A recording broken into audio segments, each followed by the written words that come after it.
19, because for the under 20 category, you need to be turning 20 next year, right?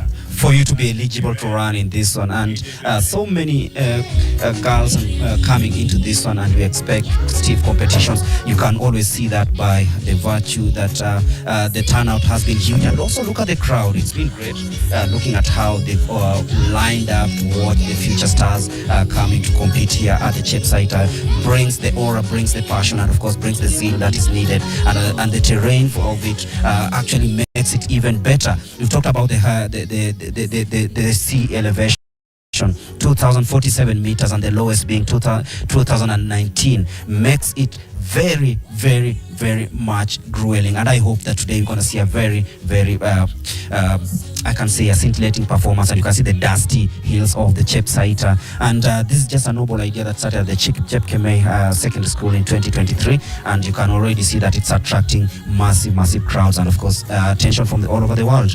From my study of the course, from my study of the circuit, this might be the easiest section until this point of the circuit, because they had a slight uphill, and then now they have this descent. And the thing is, with the descent, if you have good control, if you stay controlled, your breathing is good, your rhythm is good, then you can be able to make up ground on your competitors. And the advantage is, despite the hot and humid conditions, there is a water sprinkler.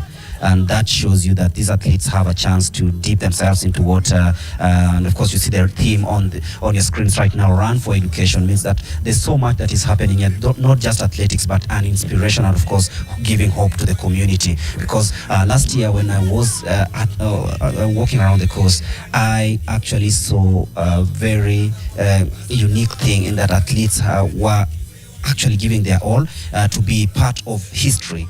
And looking at the number and the turnout of these athletes in this one, then it makes it a very unique event. And it being elevated to a gold status makes it even better. That's right, Greg. And you and I were at Chepsaita last year, and I remember we spoke about the challenges of the shower. But it looks like the drainage this year is much better, because we're not getting any flooding or any collection of water at that shower. So it's just going to be relief, a cooling effect for these athletes. But some athletes were actually avoiding dipping themselves into that pool of water, and the shower was like most of them, it was the first time it was being introduced, and it caused a little bit of jitters for some athletes. So like, I don't want this, because after a few seconds I'll still dry up, because you see the humidity and the temperatures during that time were so high. And you can see it might be the case today, because you can always see the way the athletes are running, the way they're trying to navigate through the course. It tells you that it's not easy. It is absolutely hot down in Chepsaita. Chepsaita is actually at the intersection of Nandi County, Bungoma, and Kakamega. Actually, right? it's in between there. So this is a very cosmopolitan crowd, a very cosmopolitan type of participation. But you spoke about the heat, the hot conditions. It's about 27 degrees Celsius, and it might actually get hotter, get warmer than that, with a light breeze, and of course the skies are clear. You have the most fantastic grandstands this year. That was a change to the organization. They added grandstands where you could have spectator zones and with more comfortable conditions. But back to the course, Greg, they actually widened most of, like each course, like each part of this course is wider because of the high numbers of participants, and it still looks similar. The course still looks similar to last year's course, except that the start is wider and the course all around through is also wider. They were given access by the patron of the race, Mr. Farouk Kibet, presidential aide, very powerful man in Kenya, to 100 acres of farmland. So I don't know if that's his farm, but that's a big farm. So they were given access to be able to expand the course, just to make it a more pleasant experience for the athletes. And I think that's what they managed to do today. Okay, they did that because with the large turnout, you expect the push and shove from all the athletes trying to find themselves in prime position or good positions to, let's say, finish on the podium. So a wider course means that when they run, there's no push and shove, because we witnessed that last year, whereby at the finish and at the start, it was so crowded, whereby you could find, something close to athletes pushing each other. I don't want to call it a stampede, because it never never happened. So it was a push and shove, and maybe someone who might have felt that they deserved to win did not get a chance, and widening the cause makes it better. But what catches my eye is the turnout and the turnout of the fans and for this event. You look at them, you're like, yes, the whole village, the whole county. Oh, you said 4 counties? It's at the intersection of Nandi, Bungoma, and Kakamega. Kakamega, and then of course Uasin Gishu comes in. So those are 4 counties converging in one place. This shows you that this is more of a cosmopolitan effect coming into one place over this afternoon. We have 41 nationalities that will be taking part in this event, which is much higher than the 5 nationalities that are required for this to be a gold level event. So this year they are going bigger and better. The organization, I know Danui, the competition director, said that they invited a number of elite athletes who actually accepted the invitation to come participate in what might be argued to be the home of cross country, without a doubt. You managed to commentate the nationals under 20 at the Eldoret Sports Club. At the Eldoret Sports Club earlier in the year. What kind of and as a team was being selected, what kind of performance do you think that we should look forward to at the Tallahassee World Championships in January? Actually, in the United States, it is first of all, I would like to commend the team that was selected for the Worlds to be held next year.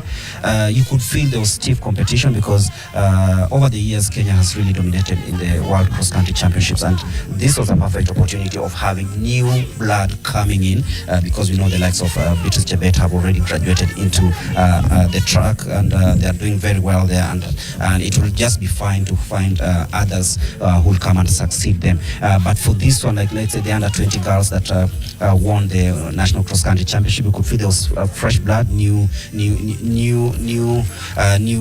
names coming in. And for this one, I think it's all about making a mark, because when you look at the cross countries, most of the time we talk about cross country being like a pre-season for the track events, which normally happen between January and May when we are in Kenya. Of course, we do the nationals.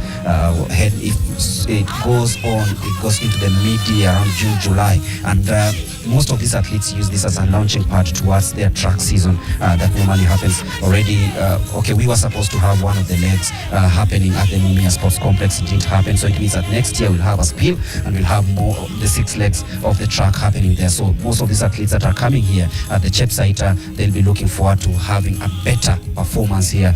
Despite not finishing on the podium, I know most of them will be like, yes, we can use this as a launching pad, we can do better, and of course navigate through the course and have ourselves fit for the next coming season.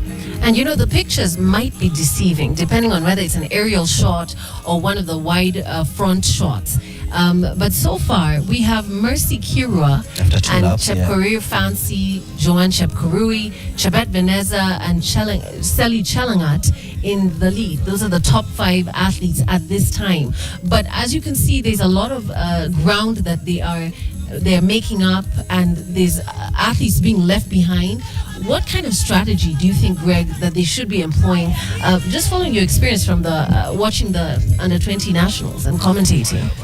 It's all about placing yourself in prime positions, because with the cross country, there are no second chances in that. The way you navigate, because this is a 6-kilometer race, a 20-kilometer, a 6-kilometer race. That means 3 laps on this. So if you don't do it well, you might find that in the last loop you'll be really struggling. And you mentioned a very special name there, Fancy Cherono, an athlete born just slightly in the early 2000s, and her main event is normally the 3,000 meters, and coming here and trying to push her way all the way in the under 20 shows that these are some of the athletes that we will be watching and ensuring that they carry the flag high. But look at the following part, the chasing pack.